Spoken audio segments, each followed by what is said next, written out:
Boa noite. Boa noite. Imagens exclusivas mostram como ficou o Hospital do Rio atingido por um incêndio e o que sobrou do subsolo onde ficava o gerador. A polícia confirma que as chamas começaram no equipamento. Mas os peritos ainda querem saber o que provocou o fogo que matou 11 pessoas. Uma operação contra queimadas ilegais prende 18 pessoas em Mato Grosso. O calor e o tempo seco produzem um fenômeno assustador em Goiás. Drones bombardeiam um campo de produção de petróleo e a maior refinaria do mundo na Arábia Saudita. Uma nova tempestade chega às Bahamas e suspende o socorro a milhares de desabrigados pelo furacão Dorian. Veja também, Neymar é vaiado, mas garante a vitória na volta ao PSG. E o Flamengo vence o Santos e é o melhor time do primeiro turno do Brasileirão. A partir de agora, no Jornal Nacional.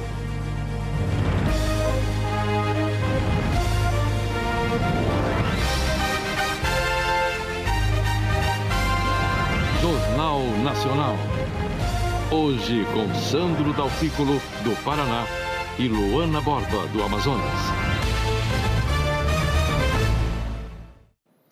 A Polícia Civil do Rio concluiu hoje o trabalho de perícia no Hospital Badim, que pegou fogo na última quinta-feira. 11 pessoas morreram. O Jornal Nacional obteve com exclusividade imagens do subsolo do hospital, onde fica o gerador que deu início ao incêndio. Só com a ajuda de uma lanterna para ver como ficou o hospital depois do incêndio. Foi assim, no escuro e enfrentando muita fumaça, que 327 pacientes e funcionários tentaram escapar daqui na última quinta-feira. Do CTI, pouco sobrou. Enfermarias, quartos, tudo destruído e coberto de fuligem. Do tomógrafo, só ficou a estrutura de ferro. A paciente Ana Lúcia não acredita que sobreviveu. Ela se recuperava de um princípio de infarto quando houve o incêndio. Gente, é muita destruição. Jesus amado, agora que a gente está vendo, é muito triste, né? Porque eu só me trato aqui nesse hospital. Ai, gente. Dá licença. Isso é o que sobrou do subsolo. Aqui ficava o gerador. A perícia já apontou que o incêndio começou no equipamento. Mas os investigadores ainda querem entender como e por que isso aconteceu. Hoje a Polícia Civil voltou aqui ao prédio para recolher peças do gerador para fazer novas análises. Os peritos também pediram a ajuda da empresa que faz a manutenção para desmontar o equipamento. Só depois vão descobrir se o fogo foi ou não provocado por uma falha no próprio aparelho. Nós sabemos que o problema foi no gerador. Então vai fazer um estudo mais aprofundado para saber a manutenção e como se deu esse problema que gerou o incêndio. Este homem esteve no hospital dias antes do incêndio para visitar o pai. E diz o que viu ao parar o carro no subsolo. Como o estacionamento estava interditado, me colocaram meu carro no estacionamento do subsolo. Estava um estacionamento improvisado. E lá embaixo estava totalmente em obra. Tinha um monte de equipamento de hospital, embalado em plástico, papelão, caixa de eletricidade. Vi bastante poeira, bastante material inflamável no subsolo do hospital. A perícia também deve pedir a planta do prédio do hospital para saber por que havia um exaustor de ar passando sobre o gerador. Fontes contaram ao Jornal Nacional que este é um ponto importante da investigação, que vai ajudar a responder por que a fumaça se espalhou por todos os andares. Disseram ainda que é preciso verificar se este exaustor de ar ajudou que as chamas também se alastrassem. As fontes contaram ainda que, além do subsolo, foram encontrados sinais de fogo em 2 andares, no primeiro e no terceiro. A investigação também vai dizer se o hospital tinha um plano de emergência. O presidente do Conselho Nacional dos Peritos Judiciais questiona a atuação do hospital. É necessário prever rotas de fuga, evasão dos pacientes, atendimento dos pacientes, atendimento de familiares que estejam e visitantes. E era uma situação muito complicada, que havia muita fumaça tóxica no ambiente. Então exige todo um sistema de evacuação muito especializado para que as pessoas não morram asfixiadas. O Hospital Badim afirmou que tem plano de contingência e que atende às normas regulamentadoras vigentes e exigidas pelas autoridades. Sobre o estacionamento no subsolo, o hospital afirmou que o local deixou de ser usado como garagem há mais de um ano e que nenhuma obra estava sendo feita lá. O Hospital Badim afirmou ainda que o gerador estava numa área isolada, conforme é exigido por lei. 59 pacientes permanecem internados em 12 hospitais do Rio. Hoje foram enterrados os corpos de 8 vítimas do incêndio. Foi difícil para o filho mais velho da dona Darcy Rocha ficar de pé durante o enterro. Ela estava no CTI do 3º andar do Hospital Badim. Na hora do incêndio, o filho também estava lá e viu a mãe desaparecer no meio da fumaça. Ele viu todo o desenrolado do incêndio e aí evacuaram ele. Ele ficou desesperado lá, atrás da faixa, sem saber o que fazer, esperando ver se ela saía, né? Ele ficou aguardando, realmente confiando no pessoal que estava realizando o resgate, né? Daniel também confiou no resgate da mãe, Irene Freitas, outra vítima sepultada. Saí desesperadamente da minha casa. Chegando ao local, eu procurei ajuda, muita confusão, não tive já sucesso em saber onde estava a minha mãe, porque as informações estavam muito desencontradas. Ele perdeu o pai ano passado e agora já tem que falar da mãe com saudade. A dona Irene é uma pessoa espetacular, né? Era uma pessoa já do lar, sempre dedicada aos filhos. Além de dona Irene, outras 2 vítimas do incêndio no Hospital Badim foram enterradas no mesmo cemitério. Marlene Menezes Fraga e Virgílio Claudino da Silva. Num outro canto da cidade, a despedida foi de Luzia dos Santos Melo. A tristeza do filho chegou junto com um sentimento de revolta. Esse deveria ser prioritário para sair. Da onde nós estávamos para sair, não demorava 5 minutos. Se cada bombeiro, se cada homem que estava ali tirasse os idosos, todos eles estariam salvos. Se eu não estivesse lá dentro, eu ficava calado, mas eu estava lá dentro, eu vi tudo. Eu nunca vou esquecer isso. Também foi enterrado neste cemitério em São Gonçalo, na região metropolitana do Rio, o corpo de Maria Alice Teixeira da Costa. Ela estava no CTI com uma acompanhante no dia do incêndio. A cuidadora tentou buscar ajuda descendo pela janela, por uma corda improvisada com lençóis. Gigiane dos Santos se desequilibrou e caiu. Está internada com fraturas nos 2 tornozelos. Do hospital, ela contou por telefone a agonia que viveu. Era a única chance que tínhamos de alguém enxergar a gente. Só que, infelizmente, na hora que eu fui descer pela corda, pelo lençol, eu já estava muito fraca, muito zonza, porque eu engoli muita fumaça. Eu acabei escorregando. As lembranças daquela noite ainda são dolorosas demais. Eu jamais iria deixar ela sozinha, jamais. Eu jamais iria abandonar ela. Eu não consegui pedir ajuda e me machuquei. E perdi a dona Maria Alice. Também foram enterrados hoje os corpos de Alaide Henrique Barbieri, de 96 anos, e de Ivone Natarelli, de 75 anos.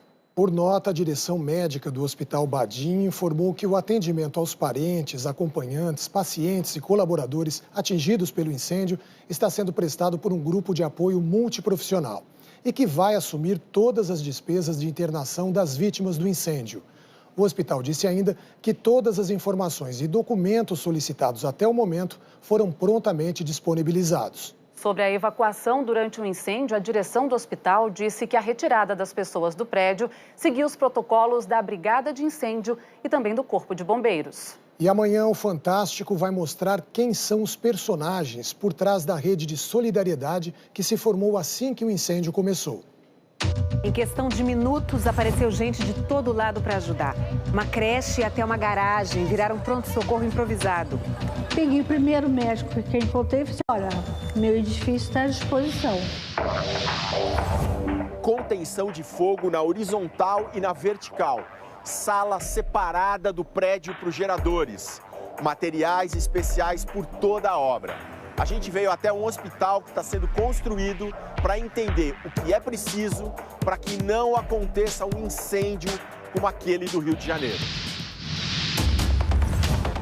Uma reportagem especial.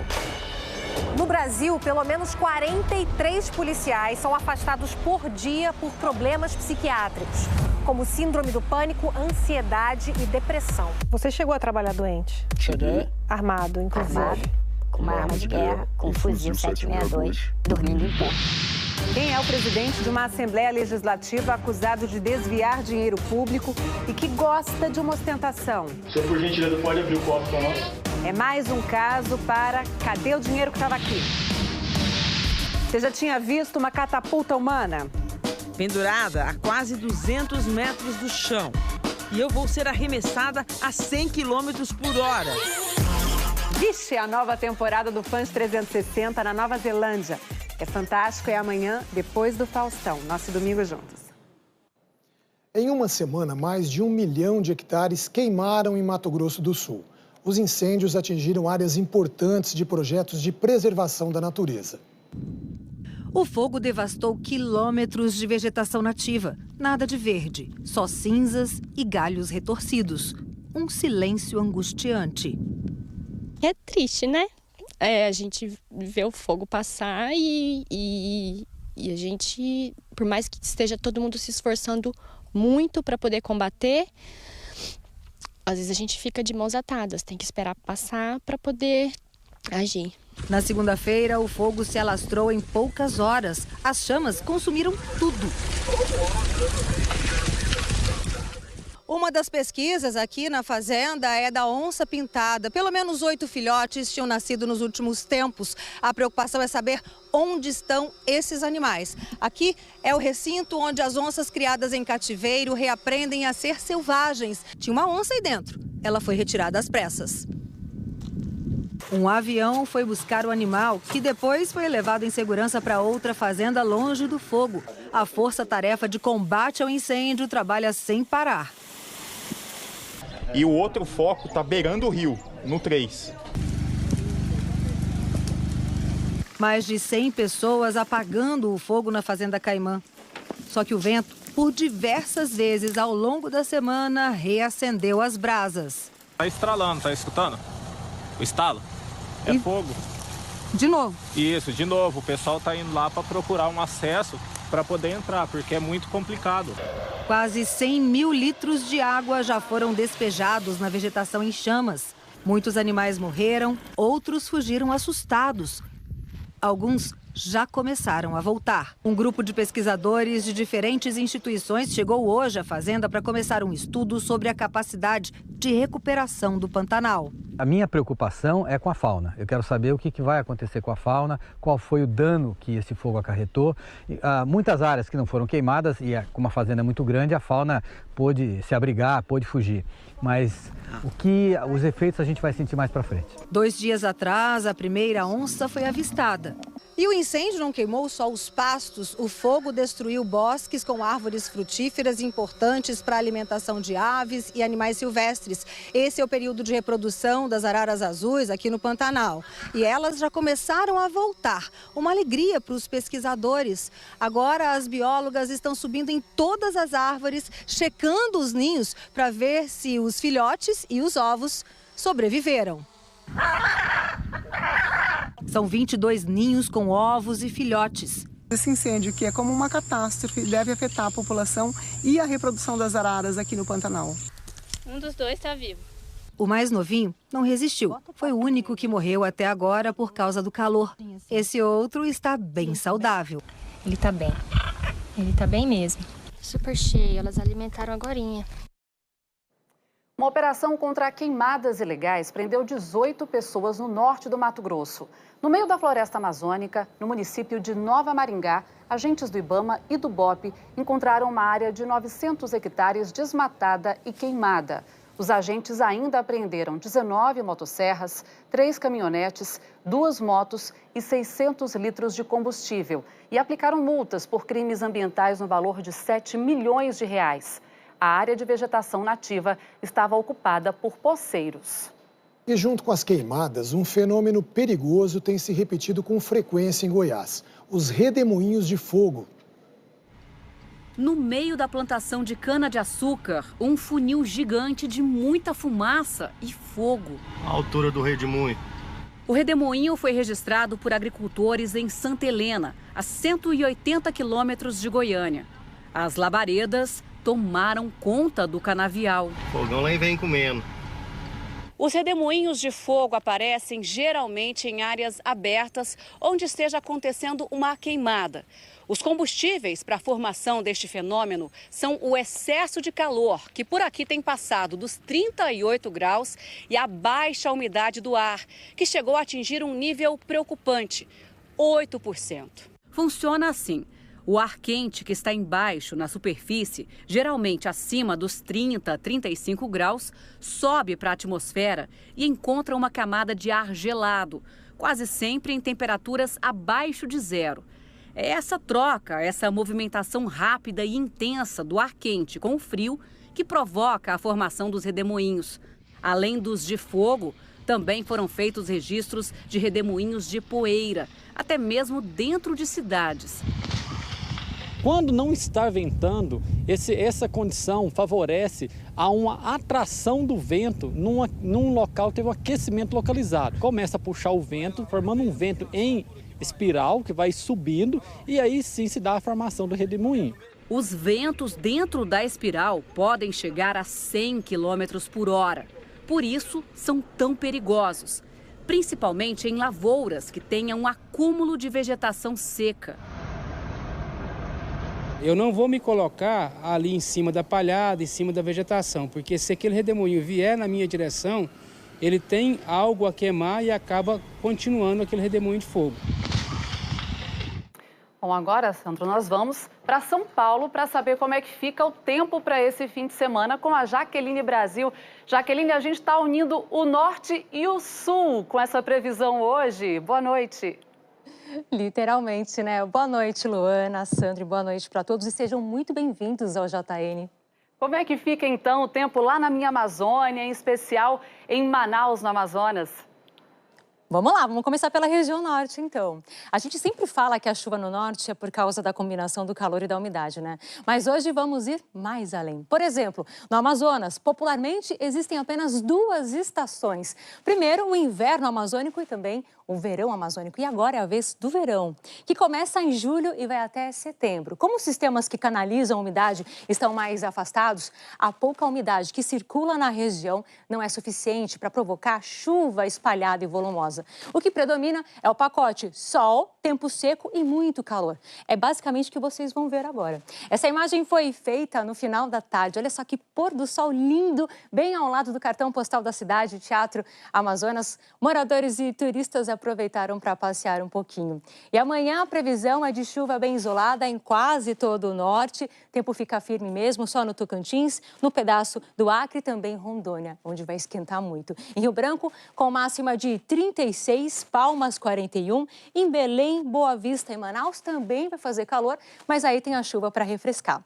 Pode chover de forma bem isolada também em Mato Grosso. O restante do centro-oeste, o tempo fica bem seco, assim como em quase todo o nordeste do país. Só chove mesmo no litoral leste e nordestino. Por exemplo, no Recife. Só chove à tarde, máxima de 28. Já em Fortaleza, calorão de 34, em Natal, 31, um sol para cada um. Em Campo Grande, esquenta mais ainda. Máxima de 38 graus, em Goiânia, 36 e em Brasília, 34, Sandro e Luana.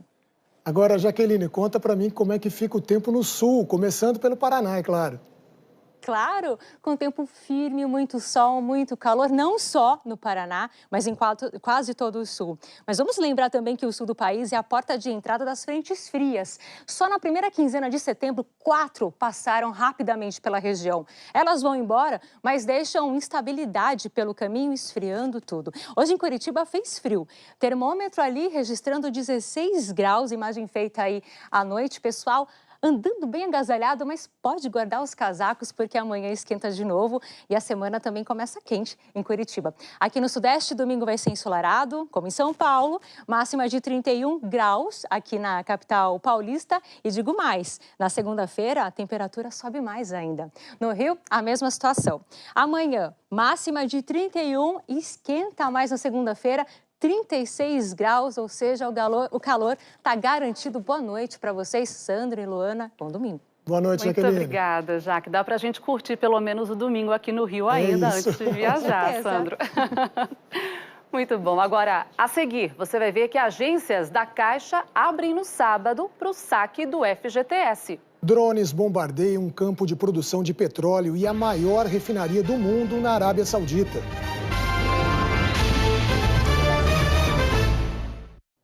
Um ataque com drones a um campo de extração de petróleo e também a maior refinaria do mundo na Arábia Saudita ganhou destaque no noticiário internacional. E por isso a gente vai ao vivo a Nova York saber os detalhes com o correspondente Jorge Pontual. Boa noite, Pontual. Boa noite, Sandro. Boa noite a todos. Os rebeldes do Iêmen, país que fica ao sul da Arábia Saudita, assumiram esse ataque. Disseram ter usado 10 drones para atacar a refinaria e o campo de petróleo. É o maior ataque a instalações de petróleo da Arábia Saudita desde a Guerra do Golfo, há 28 anos. Os sauditas lideram uma aliança árabe em guerra com os rebeldes do Iêmen há 4 anos. O governo do Irã apoia esses rebeldes.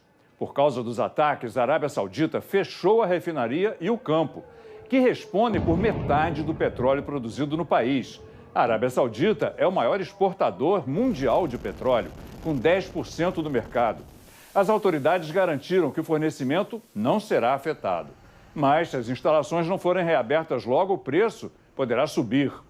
Em Washington, o presidente Donald Trump conversou pelo telefone com o príncipe herdeiro saudita, Mohammed bin Salman, ofereceu apoio.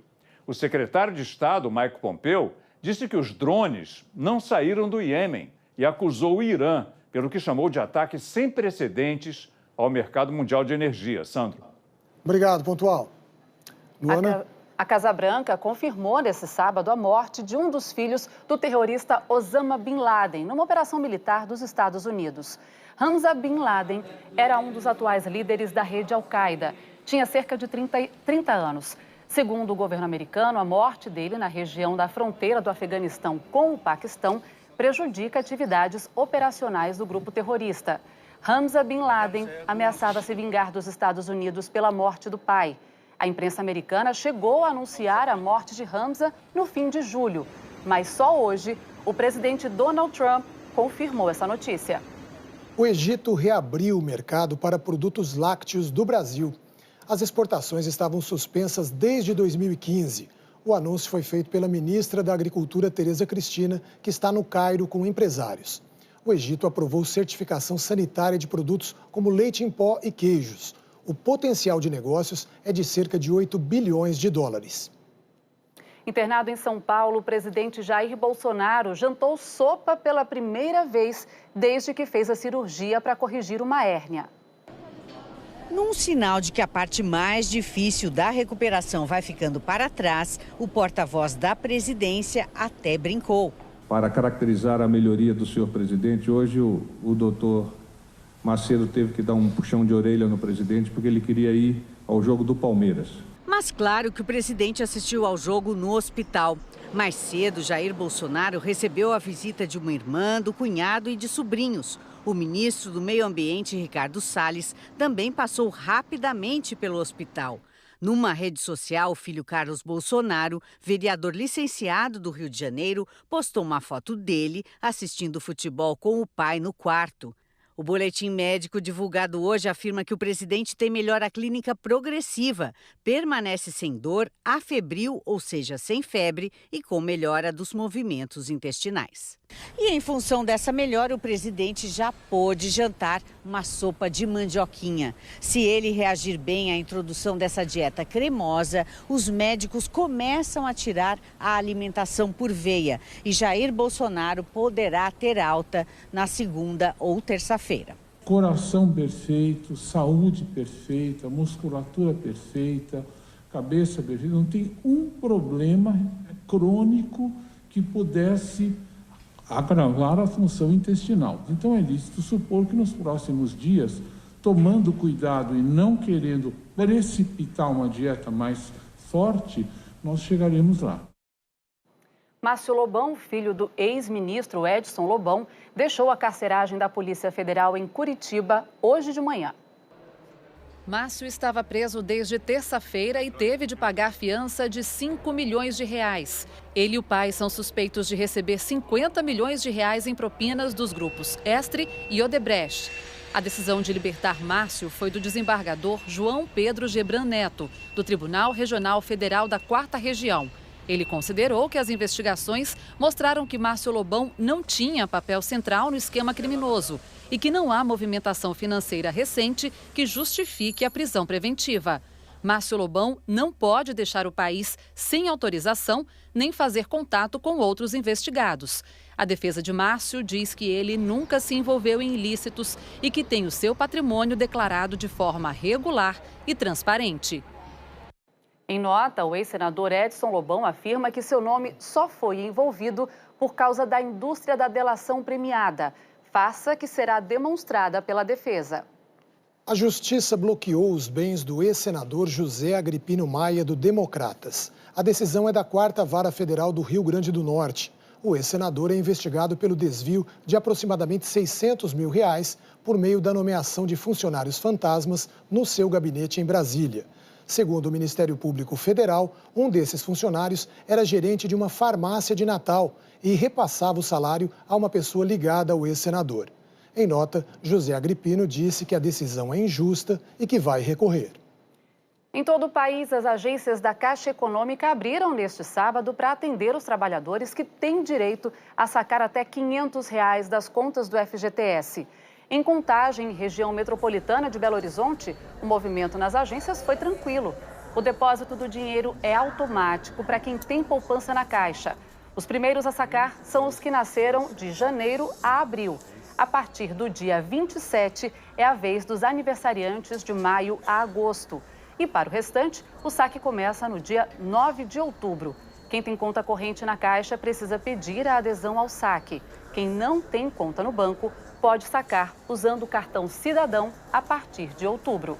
Depois do intervalo, chuvas intensas matam 6 pessoas na Espanha. Uma nova tempestade atinge as Bahamas 2 semanas depois da passagem do furacão Dorian. Uma tempestade tropical atingiu hoje áreas das Bahamas que já tinham sido devastadas pelo furacão Dorian. A foto de satélite mostra a tempestade tropical Humberto estacionada sobre o arquipélago das Bahamas, onde chegou levando ventos de 80 km por hora e fortes chuvas. Por causa da tempestade, as autoridades suspenderam as operações de socorro aos 70 mil habitantes desabrigados pelo furacão Dorian há 2 semanas. Mais de 1.300 pessoas estão desaparecidas. Por enquanto, 50 corpos foram encontrados. O secretário-geral da ONU, o português Antônio Guterres, chegou ontem às Bahamas e pediu ajuda financeira internacional. O prejuízo é de bilhões de dólares, disse Guterres. As Bahamas não têm como pagar essa conta. Acompanhado do primeiro-ministro Hubert Minnis, Guterres visitou abrigos na capital, Nassau, para onde foram levados alguns dos desalojados. O secretário-geral da ONU aproveitou para lembrar que a tragédia das Bahamas é efeito da mudança climática. Ela chegou, ele disse, não é uma ameaça futura. Guterres reclamou que a verba de 100 bilhões de dólares prometida pelos países ricos para ajudar os mais pobres ainda não se materializou. As Bahamas são um dos países mais ricos das Américas. Vive do turismo, mas grande parte da população é muito pobre. Este homem conta que perdeu o filho, a nora e 3 netos. Mas a vida continua, ele diz. Obrigado a Deus pela vida. Na Espanha, 6 pessoas morreram por causa das chuvas torrenciais que desde quinta-feira atingem o sudeste do país. As cidades mais afetadas são Valência, Múrcia e Alicante. As equipes usaram caminhões de bombeiro, tratores e helicópteros para resgatar famílias que ficaram ilhadas.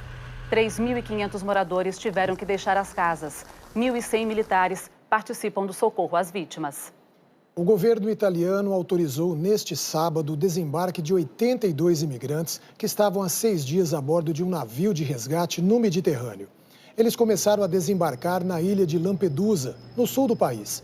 Foram transferidos em botes para a terra firme e depois serão levados para países da União Europeia. A decisão representa uma mudança na postura do novo governo da Itália em relação à crise migratória. Alunos de uma escola pública do interior do Rio Grande do Sul foram surpreendidos com a chegada de uma carta muito especial da rainha mais famosa do mundo. Menos de 3 mil habitantes, uma única escola pública. Esta é Fagundes Varela, na Serra Gaúcha. Uma pequena cidade e um grande orgulho. Eu fiquei muito ansiosa, eu fiquei com o coração acelerado, fiquei muito feliz. Em casa eu não consegui quase nem dormir de ansiedade. Eu quase caí da cadeira. De tanta emoção? Sim. Tudo começou quando os alunos da Escola Caminhos do Aprender escolheram a monarquia como tema de um projeto, com uma inspiração bem mais modesta do que a família real britânica. As rainhas das festas rurais da região é que encantavam as crianças. A gente achou os vestidos bonitos e que elas são bem bonitas e lindas. Daí, a professora Nicole sugeriu. Nós solicitamos que eles assistissem o Jornal Nacional, né, para ver se eles viam alguma reportagem, que aparecesse alguém, né, alguma pessoa importante como a rainha, né? E a primeira a aparecer no JN foi Elizabeth II, no dia 3 de junho, recebendo o presidente dos Estados Unidos, Donald Trump. As 25 crianças ajudaram a escrever a carta, sugerindo perguntas sobre o Reino Unido e os costumes da realeza. As professoras traduziram as mensagens e enviaram no começo de julho. A resposta chegou cerca de um mês depois. Aqui, olha, redigida pela dama de companhia de Elizabeth II. A rainha espera que vocês tenham gostado dos estudos sobre o Reino Unido, diz a carta. Ela ficou feliz em saber sobre vocês e eu agradeço por pensarem em Sua Majestade, escreveu a dama de companhia. A carta preciosa para todo mundo por aqui agora vai ser emoldurada e colocada em um lugar de honra na escola. Um projeto que a gente quase nunca vai esquecer para nossa vida. Olha que jeito bacana de ensinar, né? Muito bom. Daqui a pouco, Neymar é vaiado, mas marca um golaço na volta ao PSG. E o Flamengo vence o Santos e termina o primeiro turno do Brasileirão na frente. Uma modalidade radical que vai estrear nas Olimpíadas de Tóquio vem revelando talentos precoces entre a garotada. É o skate park. É na brincadeira que elas entregam a idade. São apenas meninas ainda curtindo a infância, mas com um talento fora do comum. Tem umas crianças assim que você não dá nada pra ela, mas você vê assim o rolê, pô, tá andando demais. Isadora tem só 14 anos e já é quase uma veterana no Mundial de Skate, que tem atletas com 12, 11, 10, até 9 aninhos. E todos por aqui já carregam essa essência do skate nas veias. Como o skate não tem categoria de base e a federação permite, essas crianças competem diretamente com os adultos. Com um detalhe bem importante, eles não fazem figuração. Entre as mulheres, a média de idade das 20 melhores colocadas no ranking olímpico da modalidade é de 16 anos. Na final deste sábado, a japonesa Mizugo Okamoto levantou o público com a melhor nota entre as mulheres. Com apenas 13 anos, ela é a nova campeã mundial.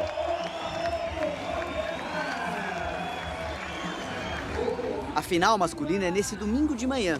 Entre eles, a média de idade é um pouco mais alta. Eu acho que idade não é uma questão de habilidade ou coisa do tipo, mas é o tempo que você treina, o que você se dedica ao esporte. Então eu acho que hoje em dia tem muitas mais crianças treinando para isso e por isso que cada vez mais tem aparecido crianças no nível de profissionais já adultos. Eles têm poucas primaveras, é verdade, mas não falta brilho.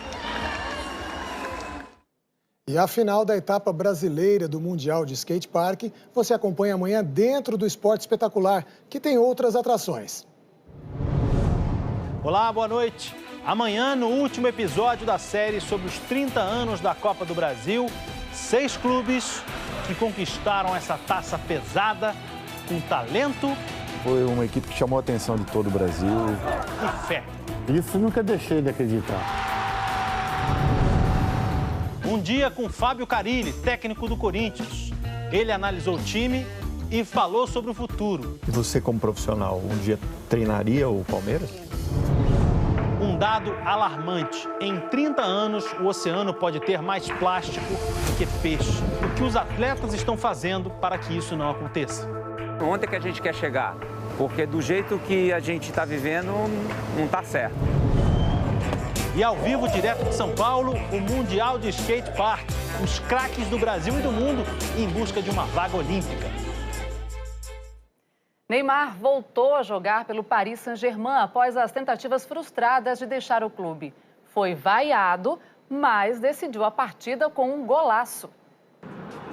O Parque dos Príncipes, em Paris, demonstrou sua insatisfação com Neymar desde antes da bola rolar. Quando o nome do brasileiro apareceu no telão, vieram as primeiras vaias.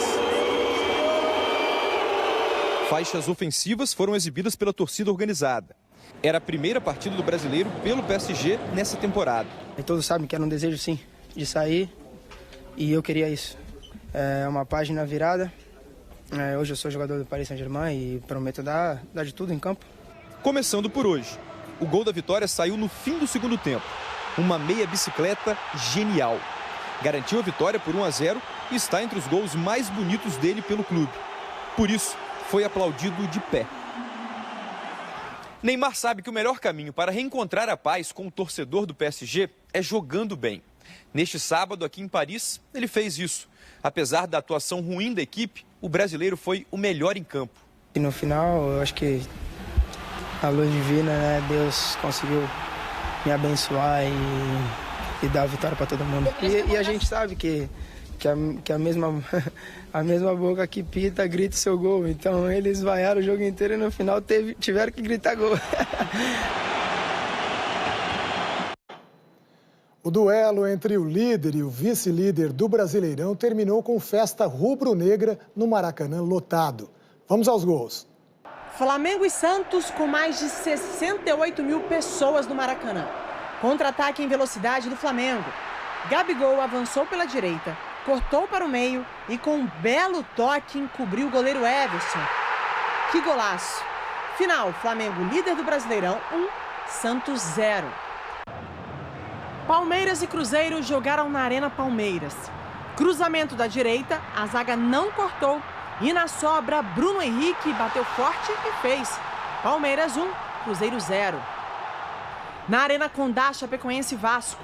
Contra-ataque pela direita, Ribamar invadiu a área e tocou de cavadinha na saída do goleiro. No segundo tempo, Vini Locatelli cruzou e Arthur Gomes cabeceou firme para empatar o jogo. Logo em seguida, Thales Magno fez boa jogada individual e chutou de esquerda. Chapecoense 1, Vasco 2. O sábado também teve gols pela Série B do Brasileirão. O Londrina recebeu o Coritiba no Estádio do Café. E teve até torcedor do Coritiba que veio de maca com a família só para acompanhar o jogo. Igor Jesus, de cabeça, abriu o placar para o Coritiba. No segundo tempo, Vitor Carvalho perdeu a bola para o Anderson Leite, que chutou alto, sem chance para o goleiro Muralha, 1-1. E nos acréscimos, nova bobeira da defesa do Coritiba. E o Léo Passos garantiu a virada. Londrina 2, Coritiba 1. Na Arena Fonte Nova, Vitória e Guarani. Thalisson foi à linha de fundo e cruzou para Michel Douglas fazer o gol do jogo. Vitória 0, Guarani 1. Amanhã o futebol na Globo começa às 4 da tarde no horário de Brasília ou 3 da tarde no fuso do meu Amazonas. E lá do meu estado, o Paraná, vem a brasileira que você conhece em instantes. Ela largou a carreira em grandes empresas e se mudou para uma região pobre de Curitiba para ajudar os moradores a empreender. E os sons da Amazônia são reunidos num catálogo para inspirar compositores de trilhas sonoras.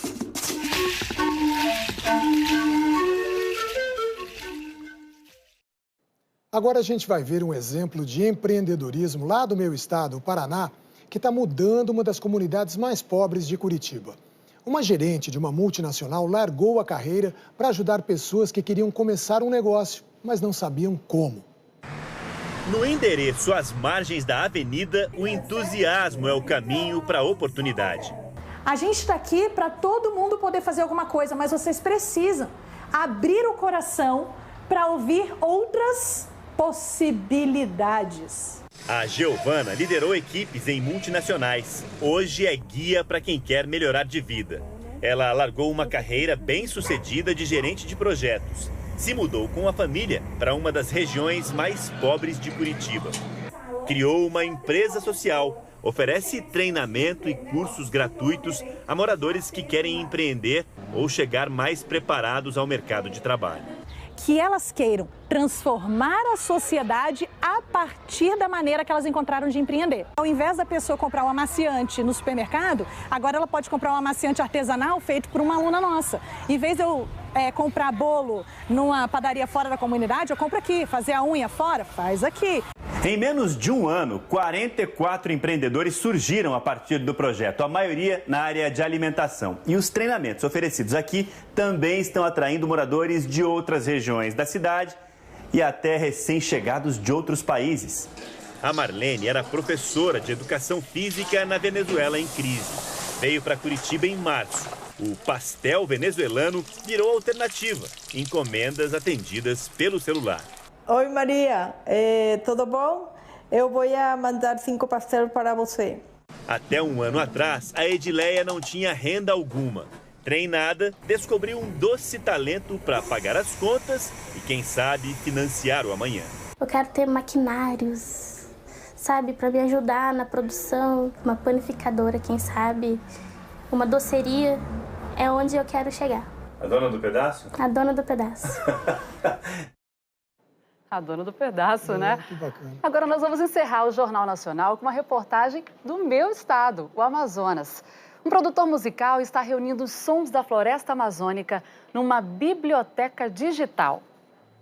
Ela é a maior do planeta e a exuberância da floresta amazônica esconde sons pouco conhecidos.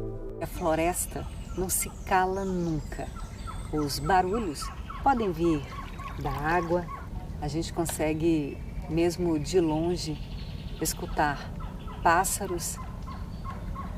São sons da Amazônia que agora podem virar trilhas sonoras. Instrumentos musicais que imitam esses sons são especialidade do Celdo Braga, um compositor da região inspirado na natureza e no canto dos pássaros. O passarinho, quando bica o ovo para vir à luz, tem um som ali, tudo tem som. Abraão Araújo traz o resgate de instrumentos de povos da própria floresta. Uma surpresa para este flautista da Orquestra Experimental do Amazonas. Está sendo magnífico, né? Descobrir como são os instrumentos aqui nossos. Esses talentos foram aos estúdios e vão fazer parte do The Amazonic Realidade Virtual. O projeto quer criar um banco digital de sons da Amazônia. Antônio Teoli teve a ideia. O paulista que mora em Los Angeles já trabalhou em Manaus compondo trilhas sonoras para jogos eletrônicos. Já tem diversos compositores de Hollywood interessados na biblioteca, então vocês com certeza vão ver o som amazonense nos próximos filmes de Hollywood, nos grandes jogos aí muito em breve. E se não dá para ir ao estúdio, o caminho pode ser o contrário. E então, índios de várias etnias rodearam microfones na aldeia. Mostraram os cantos que fazem parte da rotina de quem conhece profundamente as vozes da Amazônia. Que coisa boa encerrar meu primeiro Jornal Nacional ouvindo o som da minha floresta. Para você que acompanha a gente direto do meu Amazonas, da minha Amazônia pela Rede Amazônica, muito obrigada pela companhia. Para você do Nordeste, do Sudeste, onde eu também tenho raízes, que bom compartilhar esse momento com vocês e com você, meu amigo. Muito obrigado. Obrigada pela parceria. Obrigado por dividir a bancada comigo. Eu também estou muito feliz. Queria agradecer a todos os paranaenses que me trouxeram até aqui e a todos os brasileiros.